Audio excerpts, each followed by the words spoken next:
Are you living the Delaware beach lifestyle? You can't live at the beach and do nothing. This up-and-coming year-round area has lots to offer. Find out where to eat, play, and serve. Living the ultimate dream. Welcome to the 302 Lifestyle Beach Podcast. There we go. We got Josh Kenney here with Short Thing Property Services. That's right. Your host, Dylan. And today, Josh came in. He's kind of running around, putting fires out, doing stuff, taking care of kids. Josh, man, what brought you to the 302 area? And Delaware's just a beautiful spot. I've kind of always been naturally, pulled to the beach, outside, outdoor living kind of stuff. And my wife, Amanda, and I really fell in love with the Delaware seashore. We had our kids. We decided it was time to pull the trigger and move down here permanently. So how did you go from moving down here permanently, which a lot of people are doing? Well, as you know, there's so many developments popping up around here. Well, how did you get into the landscaping and all that stuff? When we moved down, I was actually still, my wife Amanda is a nurse at VB, and she's locked in, man. That's her grind. That's what she does. I've been in the landscape industry since I was about 14 or so, and I never really varied or strayed away from that very much. But it's a little different environment here in Delaware, and I was actually still commuting from Delaware. That's a little better. Get my pretty side. And the commute just was getting tiresome. My daughter had a health issue and had an episode around 1 a.m. Where ambulance and police had to get called, and that was a horrible, traumatic experience. So, at that time, I had already noticed there's a huge need for trustworthy contractors in the area. It was kind of just at that point where it was like, do I continue to work for somebody else or start with a family business where I know that I trust our product and I at least know that I'm going to provide a little bit of honesty for people that are investing in their home. Yeah, that's actually, I was just talking about that the other day about Lower Slower Delaware, how I think it started with good intention of, the beach life and being relaxed and stuff. But then I think companies, or not companies, people thinking they have companies running the Lower Slower Delaware mentality, but it wasn't like a good thing. It was, I have an excuse now to be lazy or not call people back or be respectful or not do a good job. I can just do whatever I want. And I am seeing like a surge of people kind of stepping up and saying, look, this isn't how we treat people. We got to do better. So what's your favorite part about being in the 302 area? Yeah, I would say there's so much. My favorite part about being here would really be the relationships that have been built. We really dove into a local church community that's been a lifesaver for business, for marriage, for fatherhood. For me, this lifestyle here has dramatically changed the trajectory of my life, my family's life, and it's all built around relationships. Yeah, actually, that was a big saver for us, too. We came out here from Vegas. Yeah, we were just looking for a church. I think you guys ended up at one of the churches we started at in Bayshore. That was a huge saver for us. And, yeah, it even connected us with like-minded people. Here we go. So what's your biggest mistake in business being in the 302? The biggest mistake in business and in life in general for me has always been a high level of control, needing to have a part of every single thing as opposed to, trusting others to have their input, their style, while still understanding we're representing a brand and what my vision is for the company. It was very hard to let go of, my mindset is 24/7. That's just the way that I go. Loosening up and letting people manage our workload, manage our employees together with me as a team, as opposed to me hiring those and then delegating what they're doing down to the T. I heard something from somebody recently, managed by trust and not managed by, suspicion. And that was huge for me. Maybe they said it a little different, but it really struck home to where when I bring people on or I let people into our life or our business is that, I have to give them the trust to thrive and really let them run with the ball and be there as guidance, but not micromanage what they're doing from the time they wake up to the time they go to bed kind of deal. Yeah. The crazy part is like the more you micromanage stuff, the more things spiral out of control and you just realize that you're just driving yourself crazy and then you're pushing people away because they don't want that. And we don't want that. So it's strange how we adopt that thing of thinking that we need to make sure everything runs perfectly. And we started noticing the more trust we started giving our employees, the more they kind of stepped up and accepted the responsibility and took their own charge. That's really cool, man. So what I'm hearing so far is you guys were experiencing the beach, maybe coming out on vacation or seeing the beach life a little bit. You had the city life going on, and you just had a scary moment go on, and you just realized that life's too short. Came to the beach. You started experiencing how companies were going around here, and instead of working for someone else, you decided to be a provider for your family and the community. Since you're in business now, you've realized that you don't need to micromanage people. Your company's obviously doing really well, and people in your company have stepped up, allowing you the more freedom to be more of an owner and work in the business on the business rather than in it. What do you think will be your biggest advice for families, especially fathers or someone like that, moving to the area, being around the beach?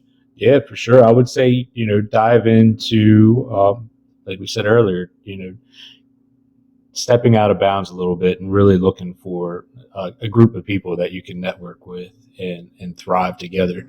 When we first moved down, we did have the struggles of babysitter and all of that, but we wondered why, and it's because we weren't reaching out to the community.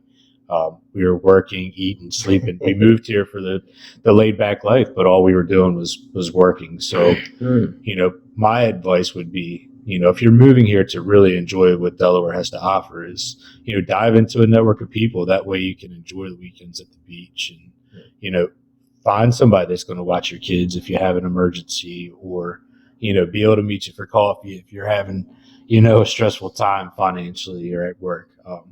Because we can't do any of this stuff in life together, whether it's just personal life or business or what have you. But really open yourself to the idea of, don't seclude yourself here at the beach and get your single lawn chair.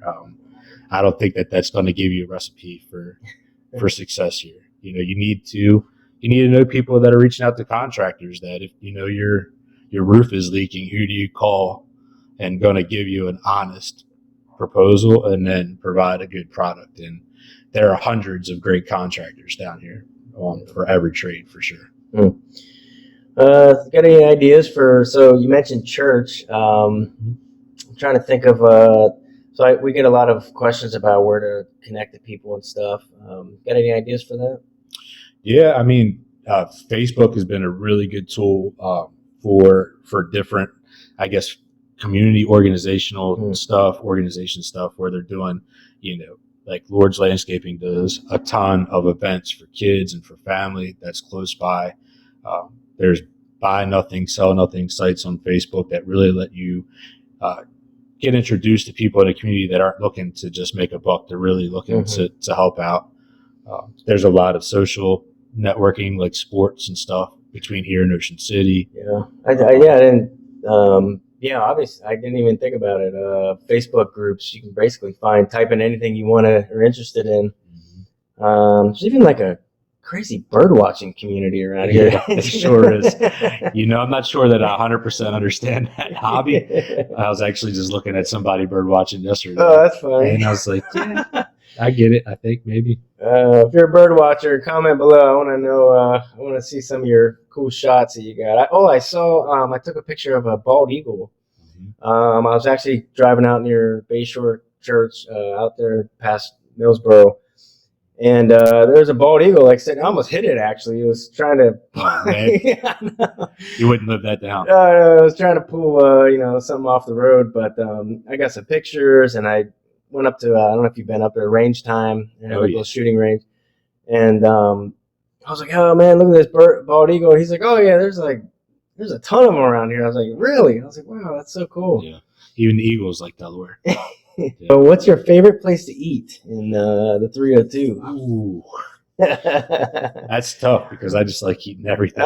So many places. Yeah, you know what, man? It depends. Right now, my wife and it's not a resolution time, but we are really trying to hone in on our health. I had back surgery this year and put on a ton of weight. So we just recently tried Seed Eatery in Rehoboth, and that was phenomenal.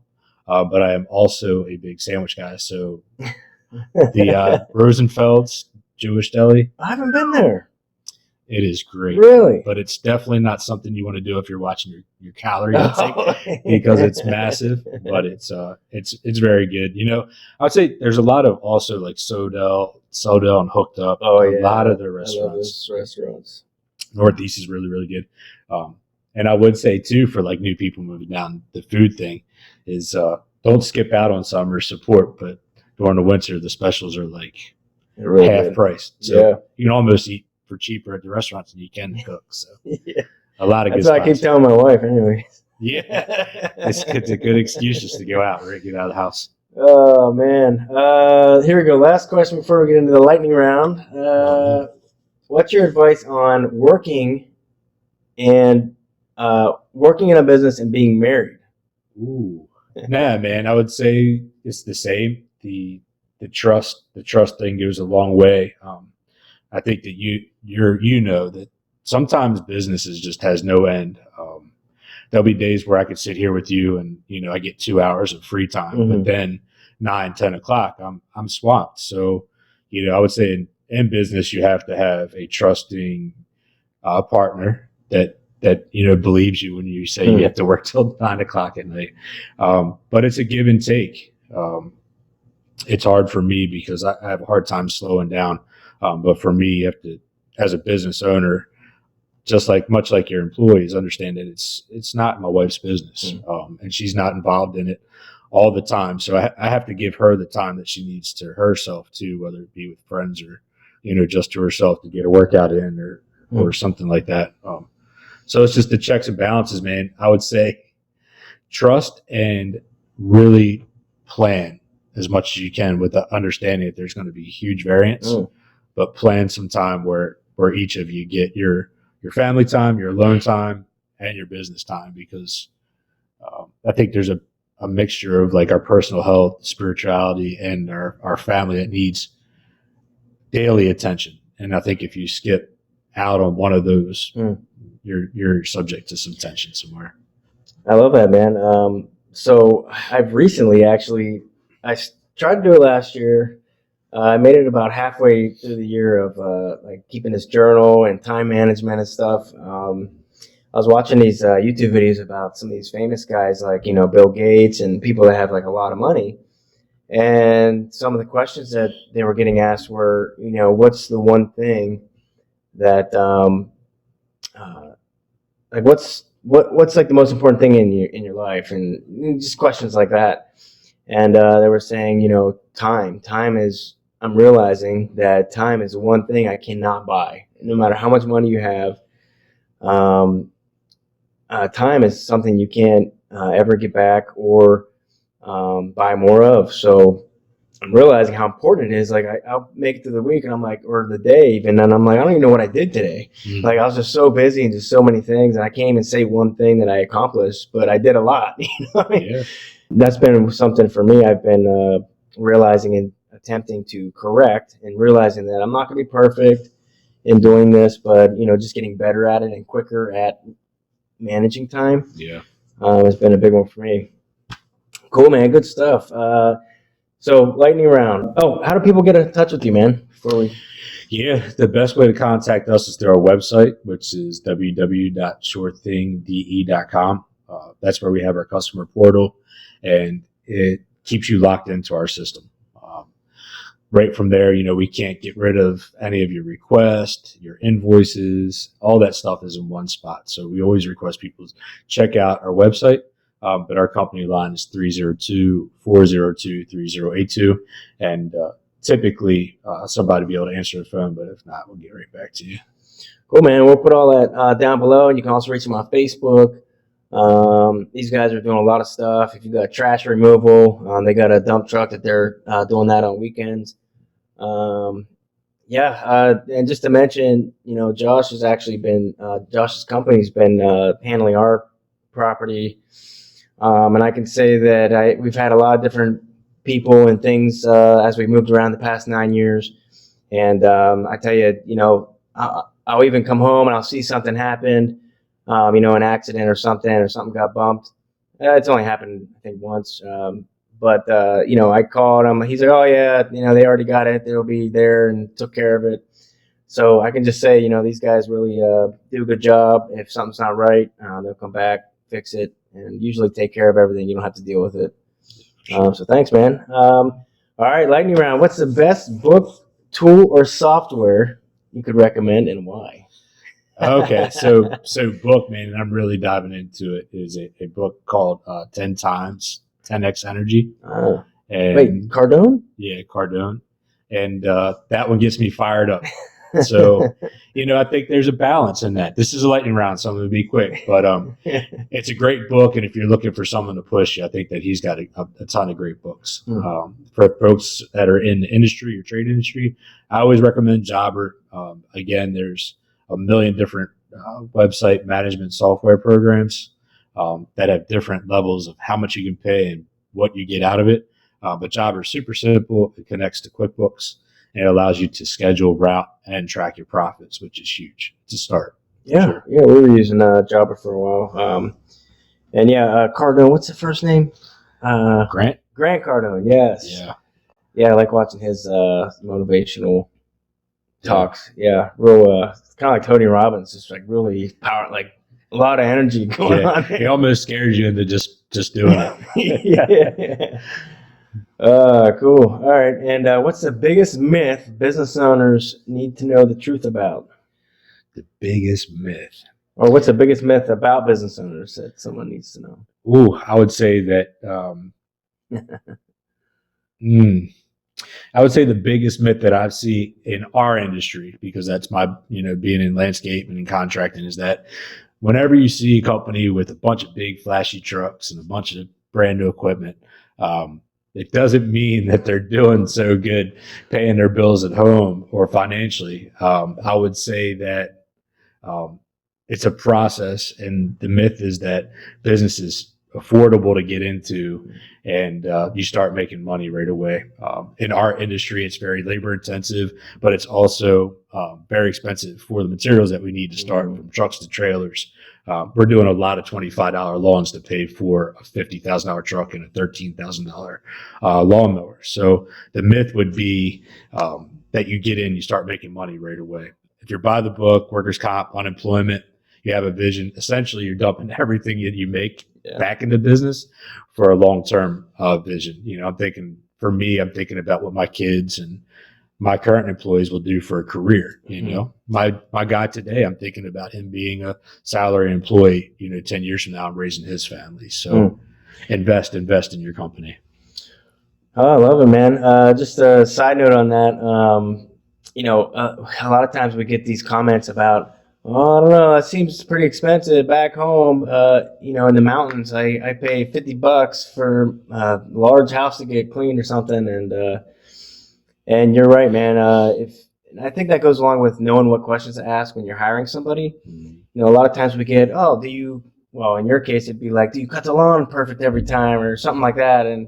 Or do you, at my place, do you clean the house right? And it's like, okay, but if you hire somebody based on core values or, properly paying their employees a fair wage that they can actually make a living, charging enough money to take care of their equipment and take care of their stuff and their business, you would get the overfill of doing a good job.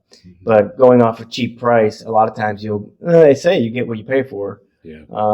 But it goes hand in hand in protecting yourself and making sure that you're hiring a company that is taking care of their bills, their workers, and their insurance. Yeah. We want the homeowners to be protected and know what they're doing.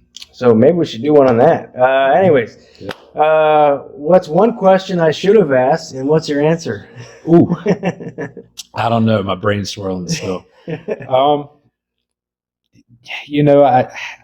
be honest with you. What could you have asked me about business? And I think that, we've talked before, it'd be something along, what was 2020 like, for me, what 2020 was like, it was the same as every other year, there's a lot of people getting sick, but every year is stressful, and it's what you make out of it. Life is pretty tough, man. No matter what, you wake up and you have to go to work, right? Mm-hmm. Whether you're working at home, you're working somewhere else. And I think it all boils down to like perspective for me. 2020 was probably for me one of my best years in many ways. Was it one of the toughest years with constantly adjusting to somebody coming with a cough, or was somebody's aunt sick and did the whole company have to get tested and shut down? Sure, 2020 was tough, but I also grew as a business, as a person, 10 times more than I did in 2019. So what I would say is, what you didn't ask was just the big red flag, man. 2020, what did it bring? For me, it brought growth. It brought a lot of clarity into what I want to see for my family and friendships and relationships. What do you got planned for 2021? Is even more clarity, hopefully, right? Really, time management. We touched on it, but I found in previous years, I found a lot of my time trying to stay busy with no plan. And you said it, what did I do today? And there'd be plenty of times where I would just say, I don't know, but I'm busy and I'm stressed and I'm hot. I'm exhausted. And now it's just like, how can I be more available to my family, be more available to my employees and to myself? So if I had one goal for 2021, it would be to limit the excuses and create opportunity for sure. Nice, man. Thanks for coming in here. So just to recap, you can check out SureThingDE.com. SureThingDE.com. I'll put the phone number and all the contact info. You can check them out on Facebook. Awesome company. Awesome, Josh. Thank you, man. I appreciate it, man. Thank you for having me. Wish you could spend more time having fun and less time with chores? Go to 302beachtalk.com to get $20 off a home cleaning. You'll be entered to win a completely free cleaning. Eat, play, serve. Sponsored by That Guy with a Broom.